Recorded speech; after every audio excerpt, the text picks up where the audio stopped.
próximos minutos vamos a hablar sobre unos lineamientos generales de las alergias respiratorias, entendiéndolas también desde nuestro contexto peruano.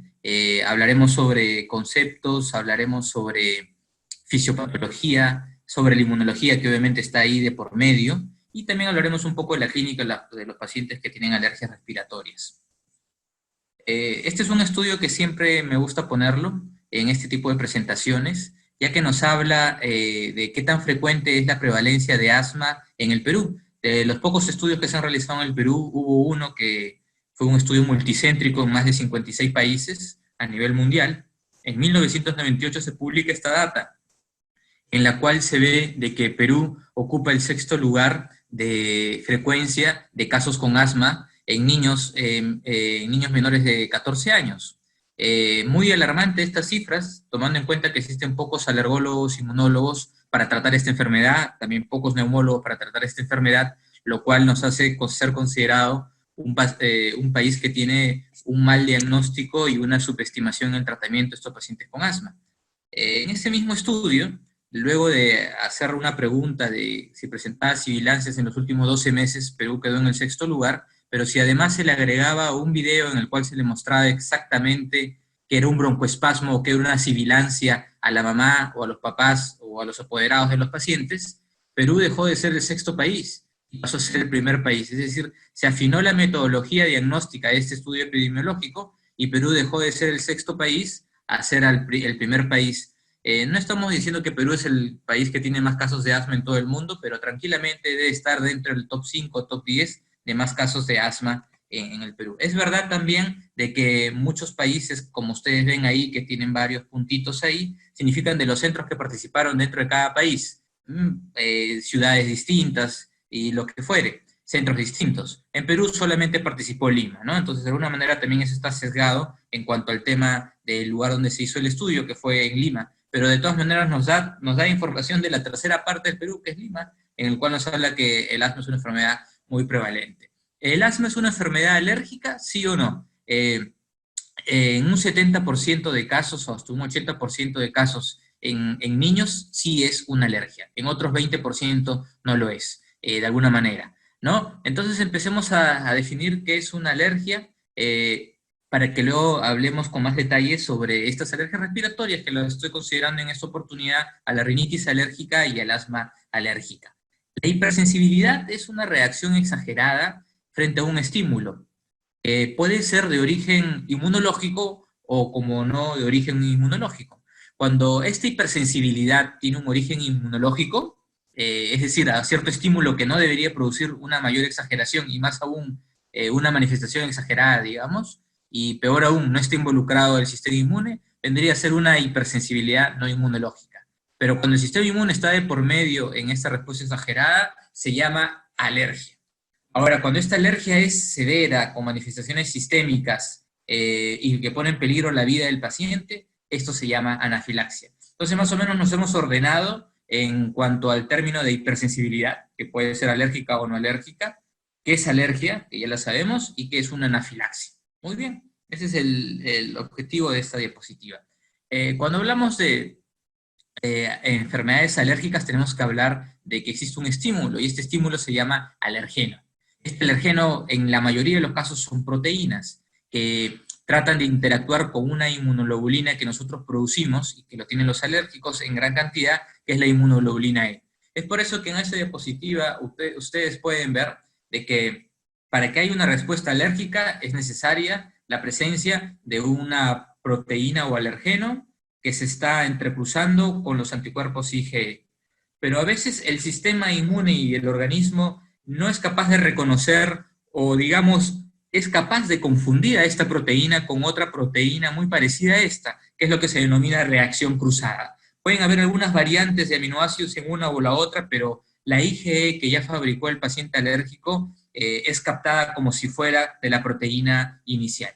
Este tipo de reacción se llama reacción por alergenos por reacción cruzada, ¿correcto? Como lo pueden ver en el tercer diagrama de acá. En el primero ven la interacción de un alergeno con la IgE. Perfecto. En el segundo, esto va a producir una reacción alérgica. Y en el tercero, podemos ver de que existen dos alergenos distintos, muy parecidos, por eso que se llaman homólogos, y en el cual la IgE la va a reconocer como si fuera una misma, pero en realidad son proteínas diferentes, proteína 1 y proteína 2. Eso es lo que se denomina una reacción alérgica por reacción cruzada. Muy bien. ¿Qué hace que un paciente sea alérgico y otro no lo sea? Existen varios factores, desde factores genéticos a factores ambientales, e incluso dentro del proceso en el cual nuestro cuerpo va conociendo al estímulo, es decir, al alergeno, existen muchas variables que le pueden determinar en convertirse en alérgico o no, como la cantidad por la cual esté expuesto el paciente a este alergeno, el momento en el cual se está exponiendo el paciente a ese alergeno también, ¿no? O si es que está utilizando alguna medicación concomitante también, en qué edad del paciente se está presentando esta sensibilización o esta interacción con este alergeno. Les pongo un caso de recientes estudios que se han hecho en alergia alimentaria, en el cual se ha demostrado que en pacientes con alto riesgo de enfermedades alérgicas, es decir, que tuvieron papá, mamá, que tuvieron asma, rinitis alérgica o dermatitis atópica, o el mismo niño que está con un cuadro de dermatitis atópica, son pacientes que tienen alto riesgo para desarrollar alergia a la leche, al huevo, al maní. Y se ha visto en estudios, al menos con alergia al maní, que si le damos al paciente, a este niño de alto riesgo por los antecedentes, maní de 4 meses a 11 meses de edad, existe un factor protector a no desarrollar alergia al maní versus que si es que lo diéramos después de los 11 meses, es decir, al año y medio, ¿no? Medio paradójico porque sabemos de que el maní de todas maneras es una proteína muy alergénica, pero dado que el paciente tiene un contexto ya de antecedentes de alto riesgo de alergia, resulta ser más protectivo esta ventana de 4 meses a 11 meses recibir este alimento, ¿no? Entonces, estamos hablando que existen muchas variables que hacen conllevar de que un paciente nos haga una respuesta alérgica o no alérgica. En el caso puntual que les puse de la alergia al maní en pacientes con alto riesgo, resulta ser más alérgico el paciente cuando se posterga a más allá de los 11 meses el consumo del maní. Para eso no hay fórmulas, no hay forma como podemos predecir, pero son aproximaciones que nuestro criterio clínico poco a poco va a irnos haciendo tomar la verdadera decisión. Por otro lado, si bien es cierto no todo paciente tiene una alergia, tampoco cualquier proteína es capaz de inducir una respuesta alérgica en un paciente. Existen ciertas particularidades que se ha visto con ciertas proteínas que inducen una respuesta alérgica, como es la presencia de lípidos o de que estén con algunos carbohidratos glicosilados.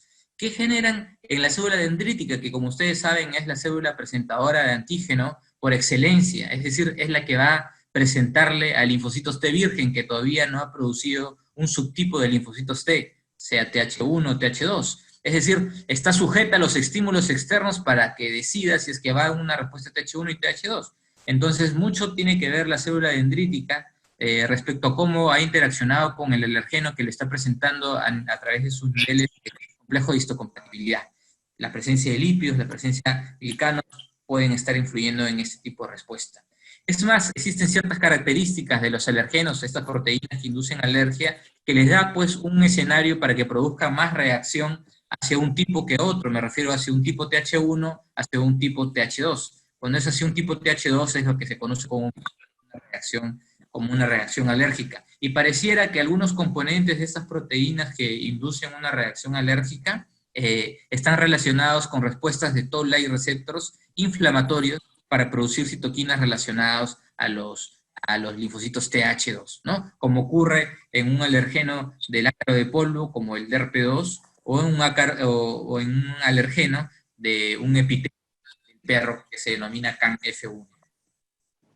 Muy bien, dado esta introducción de generalidades y bases conceptuales respecto a alergia y fisiopatología de la respuesta alérgica, me gustaría hablarles del asma alérgica y la rinitis alérgica. Que obviamente estamos hablando en el contexto de un origen alérgico, es decir, de que el paciente se ha expuesto a un estímulo alergénico del medio ambiente que le ha conllevado a producirle una enfermedad alérgica respiratoria. Y estos alergenos medioambientales, o también denominados aeroalergenos, son ácaros de polvo, epitelio de animales, hongos y o pólenes. Es cierto que las rinitis pueden tener otra causa también, estamos hablando solamente de la rinitis alérgica, al igual que el asma puede tener otros agentes que pueden estar conllevándolo, pero estamos hablando en esta ocasión sobre el asma bronquial alérgica. Muy bien, ¿qué sucede en el cuerpo de un paciente que está desarrollando una alergia respiratoria. Lo que sucede es de que la célula presentadora de antígeno, que es la célula dendrítica, tiene que presentar a un linfocitos T virgen una interacción a través de su complejo mayor histocompatibilidad en el cual le presenta este antígeno de este alergeno, ácaro de polvo, un epitelio animal, correcto. Y lo que hace el linfocito T virgen es diferenciarse a un subtipo de linfocitos TH2, un subtipo de linfocitos TH helper, ¿no? Que es lo que ustedes están viendo acá, el linfocito TH2. Y el tema no queda ahí solamente. El tema comienza a generar una interacción con un linfocito B virgen, que es la que se encarga de producir los anticuerpos. Y muchas veces eso está influenciado por la presencia de células linfoides innatas, tipo 2, en presencia de citoquina 4, 5 y 13, para que esta de linfocitos B produzca células plasmáticas y produzca inmunoglobulina E. Esta inmunoglobulina E va a tender a juntarse a una célula efectora de la alergia que se llama mastocito o basófilo, para que en una próxima oportunidad el alergeno o el estímulo que habíamos hablado, ácaro de polvo, un epitelio de un animal, interaccione con el anticuerpo IgE formado por el linfocitos B, luego de haber interaccionado con linfocitos TH2, y pueda producirse una degranulación de esta célula efectora de la alergia. La alergia o la enfermedad alérgica y los síntomas de alergia no lo produce la IgE sola, tampoco lo produce el linfocitos T. Lo produce en realidad el síntoma, finalmente, las células efectoras de alergia, por eso que se llaman células efectoras o productoras de la enfermedad alérgica. Y para eso ha tenido que ver toda esta secuencia que ya hemos hablado.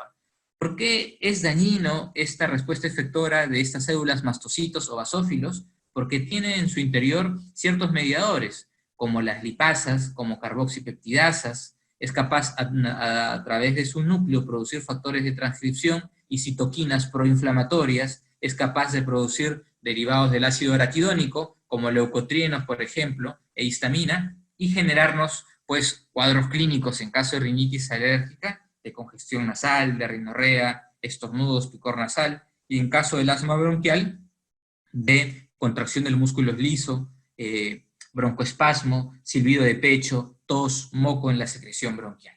Muy bien, entonces los pasos son, que no está acá en esta diapositiva, en la cual es célula presentadora de antígeno, perfecto, linfocito T virgen, perfecto, luego derivación a linfocitos TH2, perfecto, luego linfocitos TH2 con linfocito B, luego linfocito B produce células plasmáticas, luego células plasmáticas produce IgE.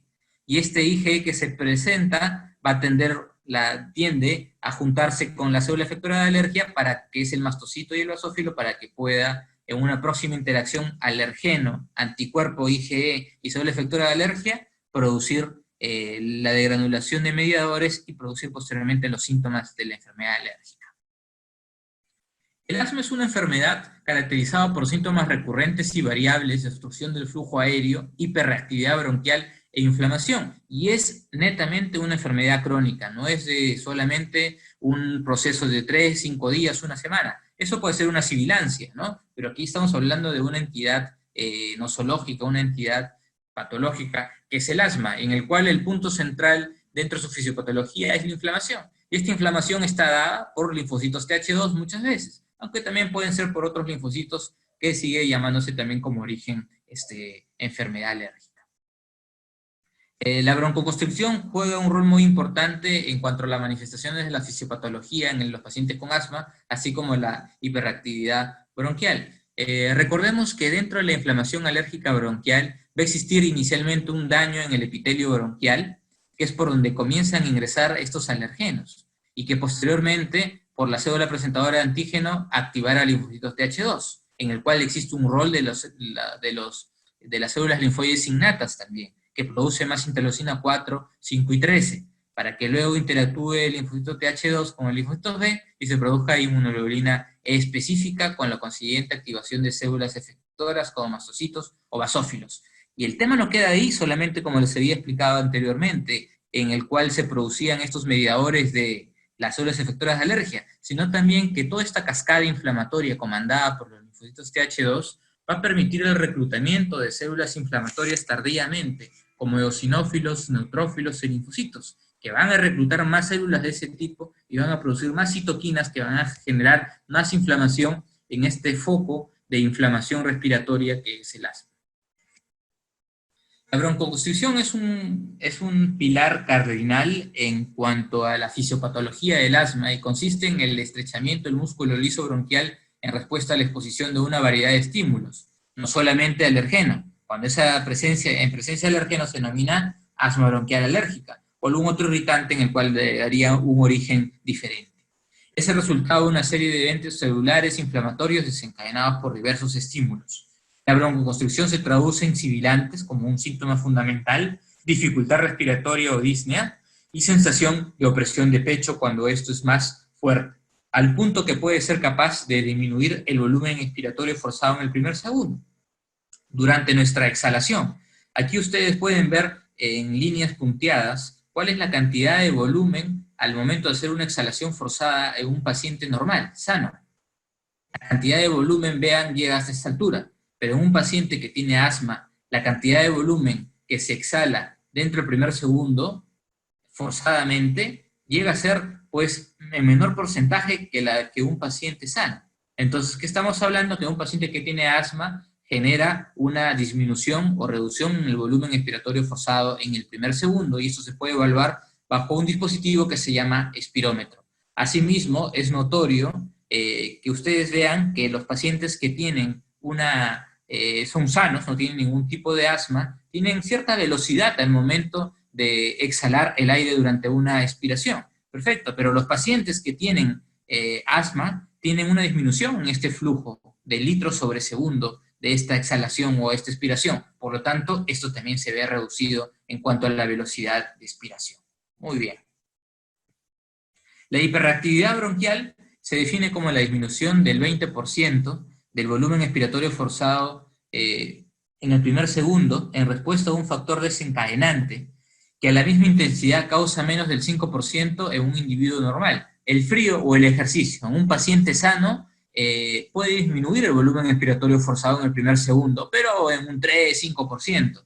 El detalle está en que si esto produce más del 20%, cuando estamos hablando más del 20%, estaríamos hablando de una hiperreactividad bronquial, definida como una reacción exagerada a un estímulo, en este caso que hemos puesto de ejemplo, el ejercicio o el frío, que en un paciente sano, en una persona sana, no estaría disminuyéndolo, porque estamos hablando que en una persona sana disminuye un 5%, mientras que esto ocurre en un paciente con hiperreactividad bronquial, con asma, en un 20%.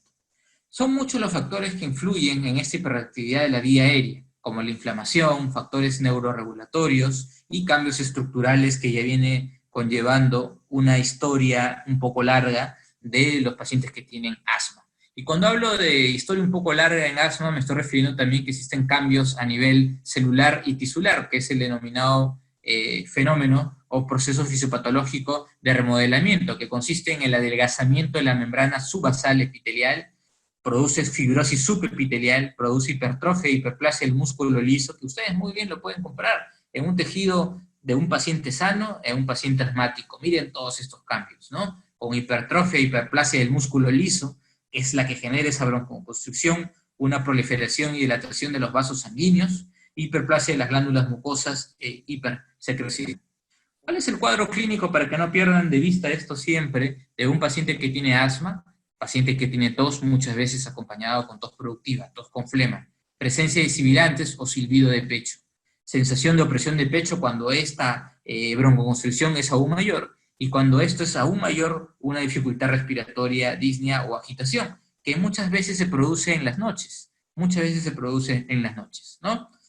Esto es un laboratorio en el cual trabajamos dentro en el servicio de alergia asma inmunología, en la cual con un equipo de biólogos, tecnólogos médicos y otros colegas de alergia e inmunología, siempre tratamos de hacer un poco de investigación respecto a alergia respiratoria, mientras otras áreas también de la alergología. Y de repente habrá oportunidad de hablarlo en otra ocasión sobre qué estudios estamos realizando al respecto. La otra patología que me gustaría hablarles el día de hoy como alergia respiratoria es la rinitis alérgica. Es más frecuente que el asma alérgica y muchas veces está acompañado tanto rinitis con asma alérgica. Es más frecuente encontrar a alguien que tiene asma que tenga rinitis alérgica, a alguien que tenga rinitis alérgica y que además tenga asma. Ojo con eso. La presencia consiste en la presencia de congestión nasal, rinorrea anterior o posterior, estornudos, picor nasal, y son fenómenos que ocurren o síntomas secundarios a una inflamación de la mucosa nasal obedecida por una reacción alérgica mediada por inmunoglobulina E, por lo que es necesario que siempre se documente dentro de su definición anticuerpos IgE, ya sea a través de una prueba cutánea de alergia, que es el prick test, o a través del IgE específico en sangre. Y las fases por las cuales se desarrolla esta enfermedad son similares a las que se producen en la alergia respiratoria que hablamos previamente, que es el asma bronquial alérgico. Existe una etapa de sensibilización en el cual el paciente conoce a este estímulo o alergeno y se fabrica la IgE, pero que aún todavía no se ha unido a las células efectoras de alergia, y en una reexposición se une el alergeno, el anticuerpo y la célula efectora de alergia, de modo de que produzcan los síntomas y el cuadro clínico de un paciente alérgico. ¿Qué es lo que estoy diciendo acá? Por un daño epitelial de la mucosa nasal se va a encontrar que un alergeno ingresa y se encuentra con la célula dendrítica presentadora de antígeno, y esta se unió a una célula virgen TH virgen, y que a través de ciertas citoquinas como la 4, la 5, la 13, u otros factores derivados epiteliales como la interleucina 25, la interleucina 33, o la linfopoyetina estrómica tímica, son capaces de conducir de una respuesta TH virgen a una respuesta TH2, para que más adelante se produzca IgE específica por los linfocitos B. Y es lo que tenemos aquí, una respuesta en la cual ya hay producción de IgE, que son este tipo de anticuerpos, un alergeno que está ingresando nuevamente, que es lo que se llama reexposición, y la cascada inflamatoria de los mastocitos y basófilos, que hemos dicho que es fundamental en el cuadro clínico de las alergias respiratorias, incluyendo el cuadro clínico de la rinitis alérgica, que va a conducirnos a edema, vasodilatación, obstrucción nasal de diversa medida, vasodilatación y obstrucción nasal, estornudos, prurito o picor nasal, que son los síntomas cardinales de la rinitis alérgica.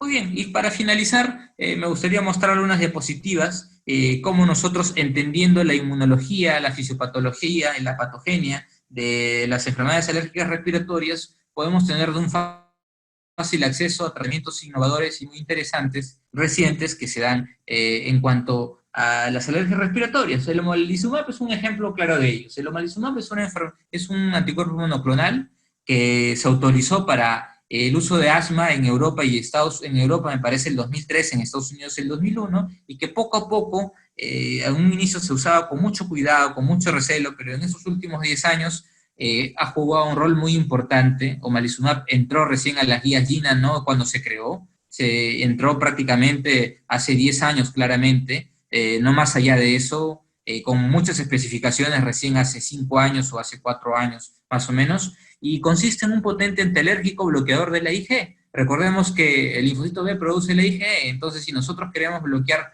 síntomas de alergia, podría resultarnos muy efectivo bloquear la IgE, y es lo que hace este medicamento, con muy buenos resultados al punto que se reserva su uso para asma severa.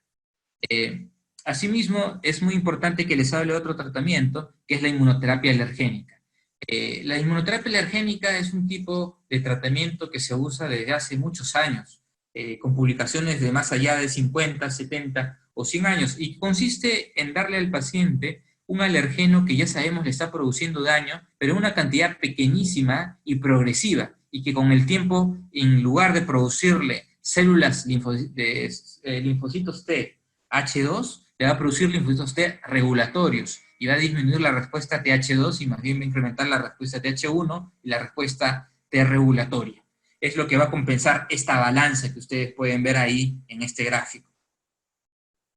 Inmunoterapia alergénica, es decir, al darle, digamos, soy alérgico a los ácaros de polvo y a mí se me administra, y eso ya está estandarizado en muchas partes del mundo, inyectables subcutáneos de proteínas de ácaros de polvo en el hombro, digamos, progresivamente, al cabo de 6 meses voy a ver todos estos cambios que a continuación voy a listarlos.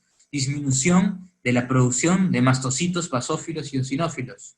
supresión de la respuesta efectora de linfocitos TH2, supresión de la respuesta efectora de TH17, TH22 e incremento de linfocitos TH1, disminución de la, o supresión, perdón, de la producción de moco a nivel bronquial, disminución de la respuesta inflamatoria de las células dendríticas al presentar más antígenos estimulantes alergénicos y una inducción de inmunoglobulina G4 en lugar de una inmunoglobulina E.